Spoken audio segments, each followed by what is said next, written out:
Hello అండి, welcome to my channel. ఈరోజు ఈ వీడియోలో ఎంతో టేస్టీగా ఉండే క్యారమెల్ సేమియా పాయసం ఎలాగ తయారు చేయాలో చూద్దాము. దీనిని ఫ్రిడ్జ్లో పెట్టుకొని సర్వ్ చేసుకొని తింటే ఇంకా డెలిషియస్గా ఉంటుందండి. దీనిని తయారు చేసుకోవడం కూడా చాలా సింపుల్. ఫస్ట్ ఇప్పుడు ఒక బౌల్లో మనం 2 కప్స్ మిల్క్ తీసుకుందాము. దీనికి చిక్కగా ఉండే పాలు మటుకే వాడండి, రుచి బాగుంటుంది. ఇందులో నీళ్ళు మటుకు పోయొద్దు, పాలు బాగా వేడెక్కేలాగా మరిగించుకోవాలండి.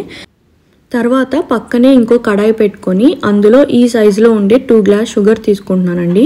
దీనిలో కూడా వాటర్ పోయకుండా స్టవ్ మీడియం ఫ్లేమ్లోనే ఉంచి ఇలాగ గంటితో కలుపుతూ ఉండాలి.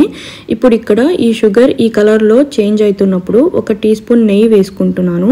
దీనికి మంచి ఫ్లేవర్ యాడ్ చేస్తుంది. ఇప్పుడు ఒకసారి మళ్ళీ గంటితో కలిపేసి షుగర్ ఈ కన్సిస్టెన్సీలో ఉన్నప్పుడు కడాయిని 1 నిమిషం పాటు పక్కకు పెట్టి వేడి చేసుకున్న పాలుని ఇందులో పోసుకోవాలి. మిల్క్ యాడ్ చేసుకుంటున్నప్పుడు కొంచెం జాగ్రత్తగా చూసుకొని యాడ్ చేయండి, రెండు వేడిగా ఉంటాయి కాబట్టి. ఈ కడాయిని మళ్ళీ స్టవ్ మీద పెట్టి మీడియం ఫ్లేమ్లో ఉంచి ఈ పాలని గంటితో కలుపుతూ ఉండండి. క్యారమెల్ మొత్తం పాలలో కరిగిపోయేలాగా కలపండి. ఇప్పుడు నేను ఇందులో కొద్దిగా ఇలాచీ పౌడర్ వేసుకుంటున్నాను.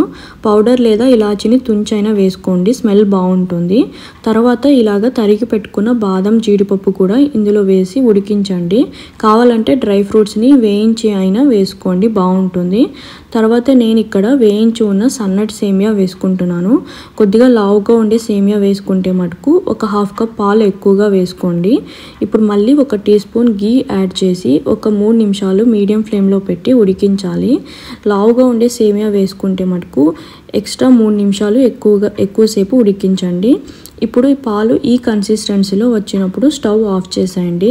చూసారు కదండి, చాలా సింపుల్. ఒకసారి ట్రై చేసి మీకు ఎలాగ అనిపించిందో కమెంట్ చేయండి. మీకు ఈ వీడియో నచ్చినట్టయితే లైక్ చేసి సబ్స్క్రైబ్ చేసుకోండి.